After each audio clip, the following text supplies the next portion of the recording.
Hello guys, it's Kasim. So I wanted to talk to you a little bit about this young woman, Emma Raducanu, who won the US Open Tennis Championship. And I wanted to give you some thoughts on her. I made some notes on this, and I think some of this stuff may be able to help you, particularly if you're somebody who is ambitious, somebody who wants to become a winner, somebody who wants to become a champion.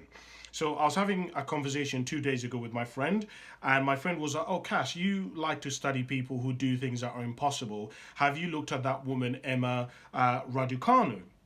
And I said, "Well, of course I have, because I study literally people who do things that are impossible." And he was like, "Well, what advice would you give to her if you were coaching her?"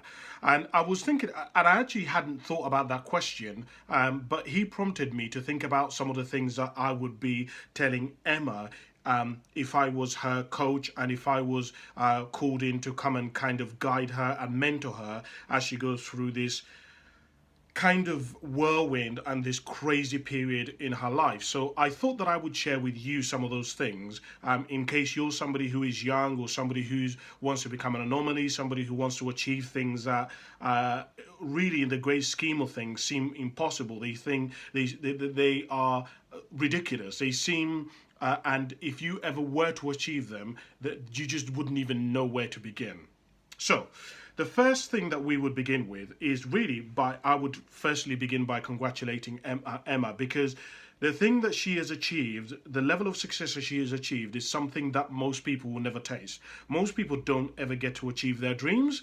That's just the reality, right? A lot of people want to become famous. They want to become multimillionaires. They want to have a property empire. They want to have children. They want to go and travel on every continent of the world. But most people never actually get to reach their dreams. So, firstly, congratulations, because a lot of people never get to reach that level of success.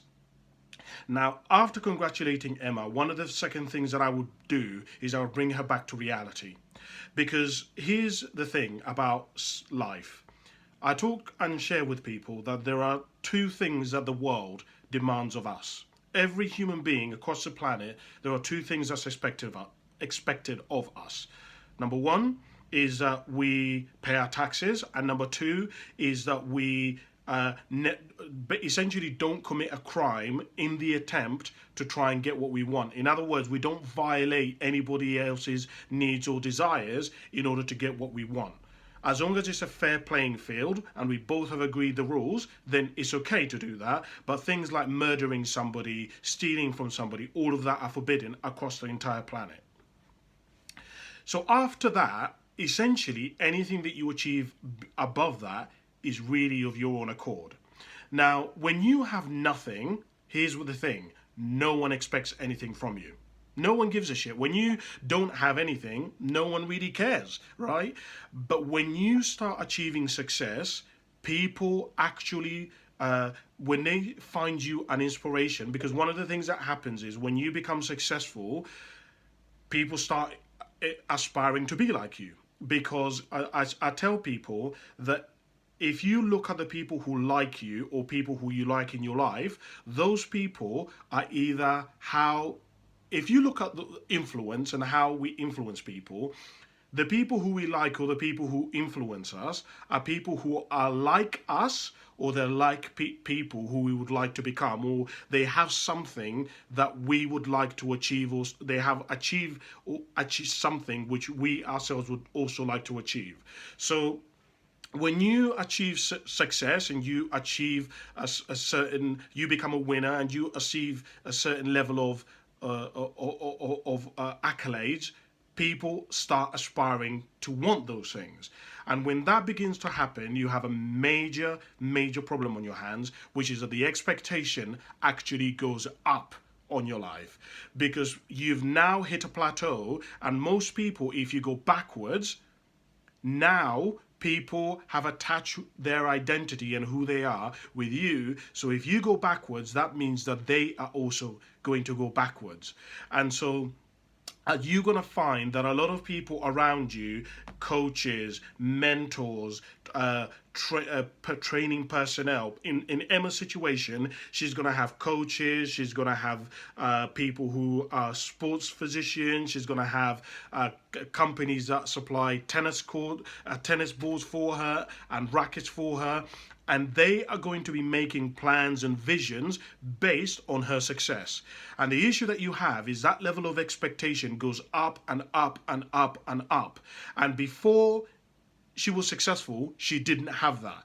And that's going to cause her to have some major, major, major things that are going to also happen, which I'll talk about in a moment. But it's really, really important to understand this. And so one of the things that I would stress, and I would be saying to Emma, is that Emma, you need to start defining for yourself what success is.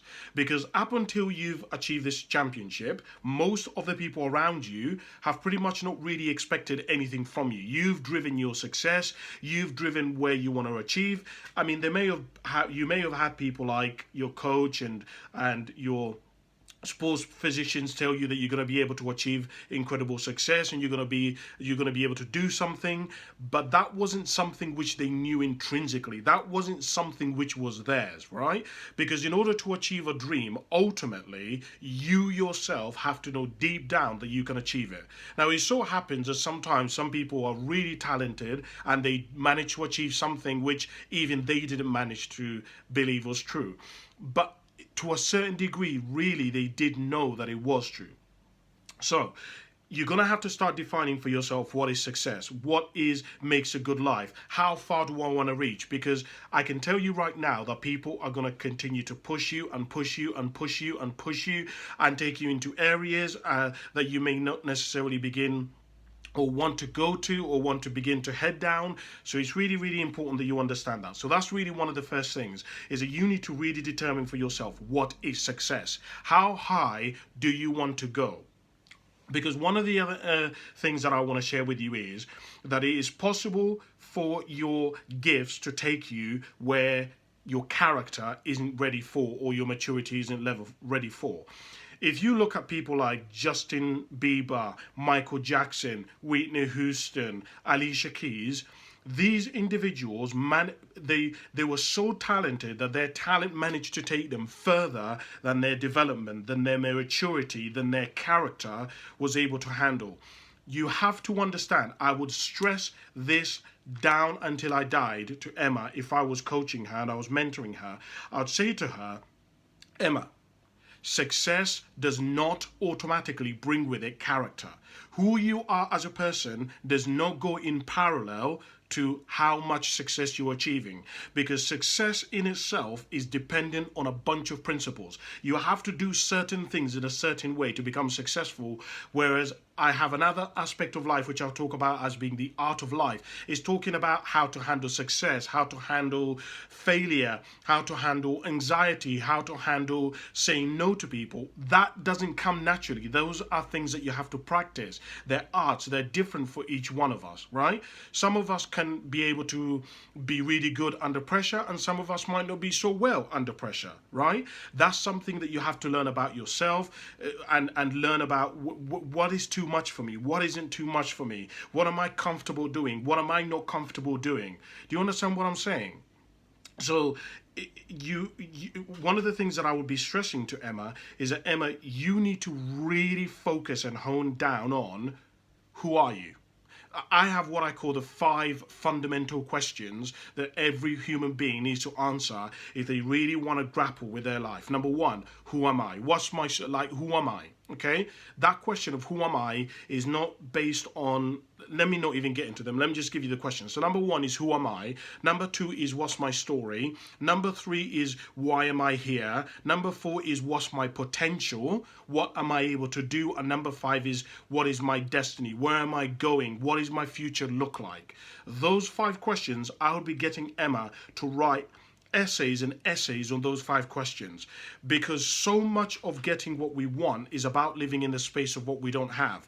The issue that you have is, if you are relying your life on achieving success, Achieving success is such a small and minute part of becoming successful that if you're relying on happiness and you're relying on you being a good person on achieving success, you're going to become a failure always, and you're going to have a huge problem because a lot of athletes, particularly, suffer with something. Now I can't think of the name off the top of my head, but I think it's something called like a post-traumatic winners post-traumatic disorder. Basically, what happens is when you've worked for 10 years to become like an athlete and you've managed to win a gold, you almost become depressed because you've now reached the pinnacle. You've now become the champion. It's kind of like, what do I do now? Is an issue that most people will never face in their life. To ask the question, what do I do now? Where do I go? Because you've had to remember earlier when I said that success is based on a bunch of principles. You have to do certain things in a certain way over a long period of time in order to become successful. So what happens when you've been doing something and the same things for 10 years and then you stop? Your body almost goes into shock, right? In fact, going slightly off topic, if you've spoken to people who are much older, so people who are around like 60, 70, 80 years of age, they'll tell you, many of them, that they've had friends of theirs who've just basically worked their entire lives. They've then retired, and in 3 or 4 days later, they've died, right? What happens is, when you've been doing something the same way over and over and over and over and over again for a period of decades, and you stop, your body almost kind of just gives up. Your mind just gives up. So that's something that I would be stressing to Emma. Emma, you've really got to tune in on your character. Who are you? What do you stand for? What do you believe in? What is your mission? What is your purpose, right? What is your own potential? We'll hone down on that. Next is I would talk to Emma about the noise. When you become successful, there is going to be a lot of people telling you what is good, what's bad, who should come to this meeting. Basically, you're going to be offered opportunities that were not available to you previously. Okay, so you're going to be told, oh, you can come and do a photo shoot. Yes, you can be an ambassador for this. And so what I'll be saying to Emma is, part of why I said that you need to focus on honing on your character is because one of the hardest things that people experience, particularly when they haven't been brought up with success, is that they find it really, really difficult to say no to stuff. It's really hard because when you didn't have anything, you could say no to somebody and say, well, no, I can't give you money. Because one of the things that will happen is when you become successful, people start wanting things from you. Please, can I have money? Please, can you come and talk at our talk? Please, can you come and do a talk at our children's seminar and support young people? But sometimes, remember, you are going to still have your own vision. And you remember earlier on I talked about the fact that I'll be saying to Emma, you need to decide for yourself how high you want to go. If your vision is much higher, you may have to sacrifice helping people who you can help, whether it be through your money, your time, your effort, an advert, something like that, because you need to be disciplined so that you can achieve your higher objective. So that becomes really difficult because and also because you can do it if you really wanted to. And also some other things begin to happen because you're in a bubble. But basically, when you become successful, you almost, particularly hyper success, you almost go into like a bubble. You go into this kind of like it's really difficult to explain to somebody what happens, but it's like almost like a bubble. You're in your own world, because what happens is that you basically go from appointment to appointment to appointment. The more successful you become, the further down the road your diary is booked. Now, most people don't understand that, and it's really hard to explain that to somebody, how your diary can be booked. But when you start doing bigger projects, like you're doing campaigns, you're doing TV adverts, these things require to be booked years in advance, months in advance. So what you will tend to see is that your diary, a lot of the time, a typical hyper successful person's diary is booked 2 years in advance. Easily. They literally, you can know what they're going to be doing every single day for the next 2 years in advance. And so what ends up happening is you just go from appointment to appointment to appointment. You go to a talk show, you go to a conference, you go to training, you go swimming, you go to a physio, literally back to back to back to back. And what ends up happening is you lose sense of reality.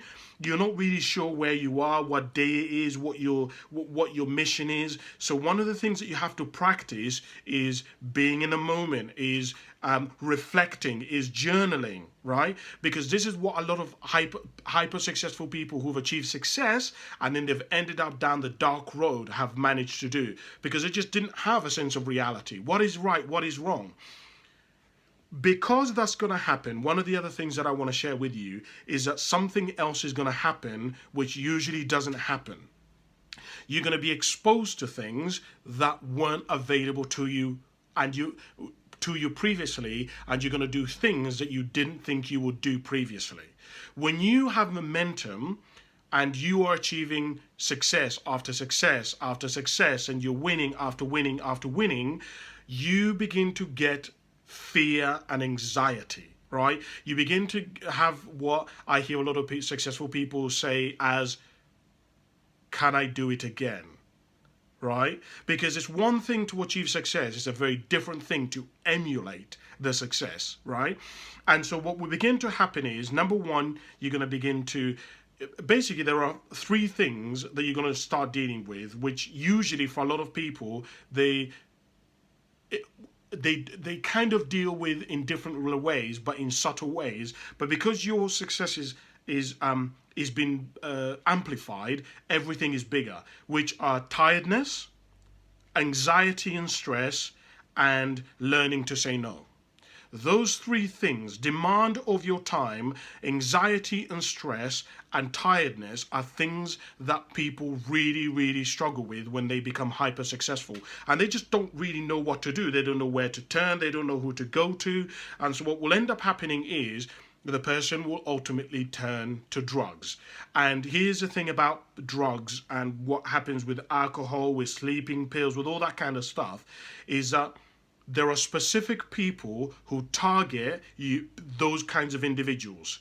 The drug dealers know who to go to. They know that they know who is vulnerable. They will know the right moment to ask you if you want some weed, if you want to take some coke, if you want to have a beer. They will know when they should be doing it. So believe it or not, because you're in this bubble, you become very vulnerable.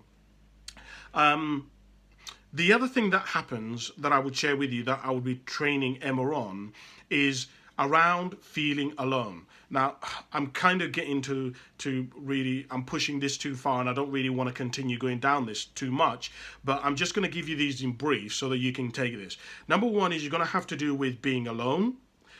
Because when you achieve hyper success, most people won't understand, most people won't get it, most people won't be able to relate to it. And the next thing is that you have to act a certain way. When you become hyper successful, you all of a sudden have to be a certain way, and people start envisioning what you like. And as a result, it becomes really difficult to actually be the way that you actually are. Does this make sense what I mean? So I don't want to push this any further, but these are some of the things that I would be sharing with somebody if they were Emma. If I was mentoring Emma and she had achieved this level of hyper success, these are some of the things that I would be looking at. I would also be looking at and talking to her about the social group of friends that she has. I would be recommending to her to get multiple people in multiple domains around her.